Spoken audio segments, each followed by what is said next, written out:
क्योंकि किसान अगर खेती करना बंद कर देगा तो बिना किसी बाढ़ के, बिना किसी सुनामी के और बिना किसी प्राकृतिक आपदा के इस देश के अंदर भुखमरी छा जाएगी। तो पूरे देश से हाथ जोड़कर निवेदन है कि पूरे देश से हर एक व्यक्ति को किसान के साथ आना चाहिए, क्योंकि ये किसान वो किसान है जिसका घर भले ही छोटा हो लेकिन बिल बहुत बड़ा होता है। बारिश के दौरान अगर किसान की छत से पानी टपकता है तो उसको कोई फर्क नहीं पड़ता। वो कहता है हे ईश्वर मेरे खेत में बारिश होनी चाहिए, क्योंकि अगर मेरे घर की छत से पानी टपकेगा तो वो देखा जाएगा, लेकिन मेरे देश के लोग भूखे नहीं मरने चाहिए। वो देश का किसान है जो आज मजबूर, लाचार और असहाय यहाँ बैठा हुआ है। अब तक इतने किसान मर चुके हैं, सरकार उनके लिए ये नहीं सोच रही कि उनका घर और परिवार कैसे चलेगा। अगर आपके पिताजी सरहद की रक्षा कर रहे हैं और आप यहाँ पर आकर किसान आंदोलन में बैठे हैं, तो क्या आप आतंकवादी हैं? क्या आप खालिस्तानी हैं? अरे इस देश के अंदर अगर आतंकवादी हैं तो इस देश के नेता, जिन्हों को आंख में न जाने कौन सा चश्मा चढ़ा हुआ है, जो देश का किसान उन्हें नजर नहीं आता। सरकार जो भी कानून बनाई है आज तक वापस नहीं लिया गया, तो कैसे आपको लग रहा है कि कानून वापस होगा? मेरे भाई, आप भारत देश से आए हैं या विदेश में रहते थे, ये बताइए मुझे। 1947 का इतिहास पढ़ के देखिए, किसानों ने सरकार को नतमस्तक कराया है और ऐसे कई बिल इस देश के अंदर आए थे जिनके आगे सरकार झुकी। और मुझे पूर्ण रूप से यकीन है देश के किसान के आगे देश की सरकार दोनों हाथ जोड़कर माफी मांगेगी और झुकेगी। लेकिन वो तो कह रहे हैं कि आप ना समझ है, ना समझी में विपक्ष का बहकावे में आप आ गए हैं। प्रधानमंत्री ज्यादा पढ़े लिखे हैं, जिनकी डिग्री का अता पता नहीं है, ना उनके साथ का कोई क्लासमेट मिलता। प्रधानमंत्री ज्यादा पढ़े लिखे हैं तो देश के किसान से आकर जनसंवाद करिए ना। आइए आप बॉर्डर पर, आप इतने पढ़े लिखे हैं तो मन की बात तो करते रहते हैं प्रधानमंत्री। अरे भाई एक बात मुझे बताइए, इनकी मन की बात सुनने के लिए प्रधानमंत्री बनाया था क्या? अपनी मन की बात सुनाने के लिए ना प्रधानमंत्री बनाया था। अगर इनकी मन की बात इतनी है, एक बार निकाल दो मन की बात जितनी है। आज देश के किसान की बात सुनो। किसान मजबूर है तो क्यों है, और किसान कब तक यहाँ बैठा रहेगा, उसके उठने का प्रबंध करिए। किसान को वापस खेत की ओर भेजने का प्रयास करिए। आपको लिख के दिया जाएगा कि लिख के स्टैंप लगा के दे दूं कि देश का किसान अगर उसको संशोधन करना होता तो वो पागल है, इतने दिन से यहाँ बैठा हुआ है। इतने उनके साथियों की जान चली गई, देश के खातिर शहीद हो गए वो लोग। अगर उनको घर ही जाना होता संशोधन करा के तो घर नहीं चले गए होते, अब तक यहाँ क्यों बैठे होते? देश के किसान की पूर्ण रूप से मंशा नहीं है संशोधन करने की। वो चाहता है तीनों बिलों को वापस लिया जाए। लेकिन सन्नी देओल जैसे एक्टर है जो 2.5 किलो का हाथ रखेंगे, वो भी आपके समर्थन में नहीं है। अरे भैया, शेर के गले में पट्टा शेर को भी कुत्ता बना देता है, समझिए आप इस बात को। सनी देओल, अनुपम खेर, हेमा मालिनी जैसे लोग जो सिर्फ किसानों के नाम पर वोट लेते हैं और वोट लेकर MP बन के, सांसद बन के गायब हो जाते हैं। तो अभी हम 2 तारीख को जा रहे हैं उनके घर के बाहर।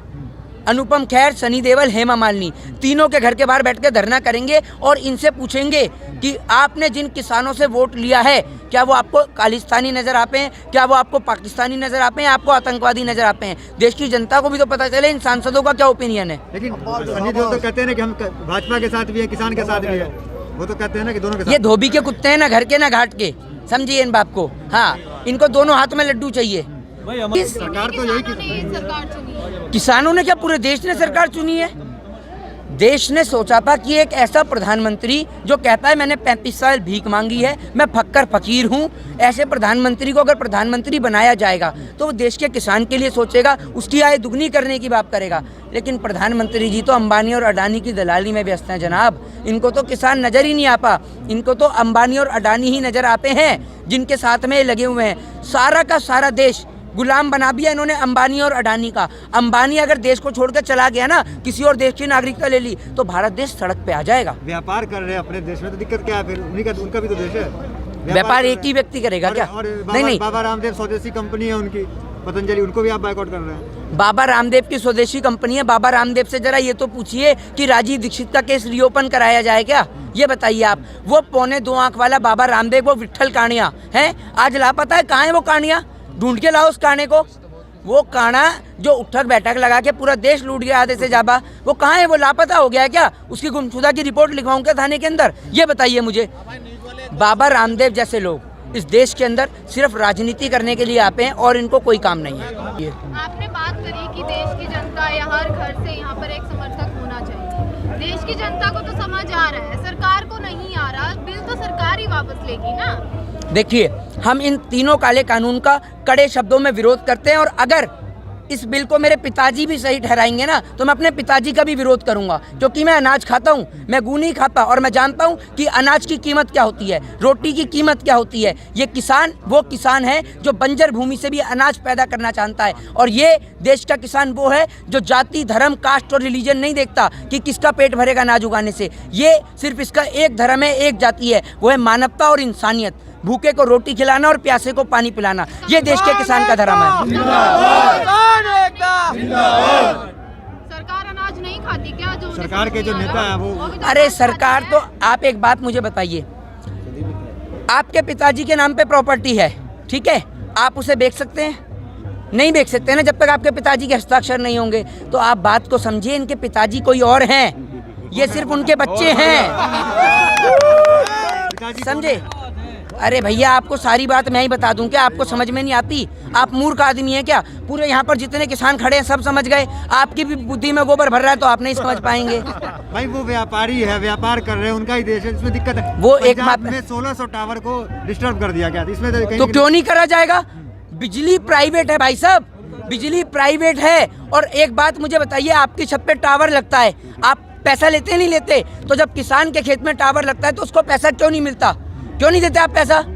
देश के किसान को आपने पागल समझ रखा, कोई सुविधा नहीं मिलती। 2000 आप मिल गया, सुनिए, टावर से आप जानते हैं टावर से क्या नुकसान है? इन टावरों से रेडिएशन निकलती है जिससे ब्लड कैंसर, ब्रेन ट्यूमर जैसी समस्याएं खड़ी होती हैं। आपने तो लगा दिया, किसान को मारने में लगे हुए हर तरफ से। 2000 रुपये प्रधानमंत्री ने दिया ना संयोग राशि। अरे भाई एक बात मुझे बताइए, 2000 रुपये मैं आपको दे देता हूँ और देश के प्रधानमंत्री को भी 2000 रुपये में एक साल में प्रधानमंत्री खा लेंगे?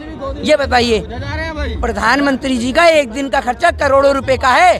2000 से ज्यादा की तो वो मशरूम चबा जाते हैं बैठे बैठे, और आप बात कर रहे हैं कि 2000 रुपए दिए किसान को? अपनी जेब से चाय बेच के दिए क्या किसान को 2000 रुपए?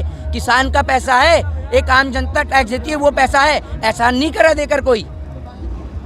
आखिर में क्या करें अगर सरकार इसी तरह अडिग रहेगी तो? क्या प्लान है किसानों का? क्या किसान बैठा रहेगा और किसान शांतिपूर्ण तरीके से कानून और संविधान के दायरे में रहकर देश की सरकार का और तीनों काले कानून का विरोध कर रहा है, और जब तक बिल वापस नहीं लिए जाएंगे किसान यहाँ से नहीं उठेगा। पात्रा वामपंथी बोल रहे हैं, क्यों इन शब्दों का इस्तेमाल कर रहे हैं? अरे एक संबित पात्रा वो है जो OMGC में बैठकर 24 घंटे मोदी मोदी मोदी कर हराम का पैसा खा पाए। क्या है संबित पात्रा, आप ये बताइए? वो संबित पात्रा सिर्फ नाम का डॉक्टर है। इन लोगों ने कितने लोगों का इलाज करा ये बताइए? 24 घंटे शिक्षा की डिबेट हो तो संबित पात्रा नजर आए, स्वास्थ्य की डिबेट हो तो संबित पात्रा नजर आए, किसान की डिबेट हो तो संबित पात्रा नजर आए। अबे कहाँ से पढ़ के आया जो तू सारी चीजें तू ही जान पाए? एक प्रधानमंत्री है जो सैनिक के बीच में जाएगा तो कहेगा मैं सैनिक बनना चाहता हूँ, डॉक्टर के बीच में मैं डॉक्टर बनना चाहता हूँ। अबे सारे काम आप ही लोग कर लोगे तो हम क्या चाय पकौड़े और चौकीदारी करेंगे? सारे काम तो तुम ही कर लोगे। मालिनी भी तो कृषि, हेमा मालिनी जो है वो भी तो कृषि करती हैं। हाँ करती है हेमा मालिनी कृषि, कुछ ज़्यादा ही कृषि करती हैं। संसद भवन में मेरे ख्याल से इन्होंने पीछे गार्डन के अंदर उगा रखे होंगे गेहूँ, ज्वार, मक्का, वहीं काटती होंगी। अब कहाँ गायब हो गई? कहाँ गई हेमा मालिनी? ये बताइए ना मुझे। ये सारे के सारे लोग सिर्फ फोटो खिंचवाने के लिए, जब प्रधानमंत्री जी की माँ नोटबंदी की लाइन में लगती हैं तो देशभक्त कहलाती हैं, देश के किसान की माँ यहाँ आती है तो वो आतंकवादी कहलाती है।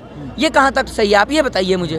तो क्या लगता है, आप जाइएगा उनके घर तो वो जागेंगे? लग रहा है आपको वो जागेंगे? जो क्यों नहीं जगेंगे? क्यों नहीं जगेंगे? उनके घर के बाहर बैठेंगे। तो बॉलीवुड के चाहे अमिताभ बच्चन हो, सन्नी देओल हो, इन लोगों को जगह पाइएगा, जगाइएगा।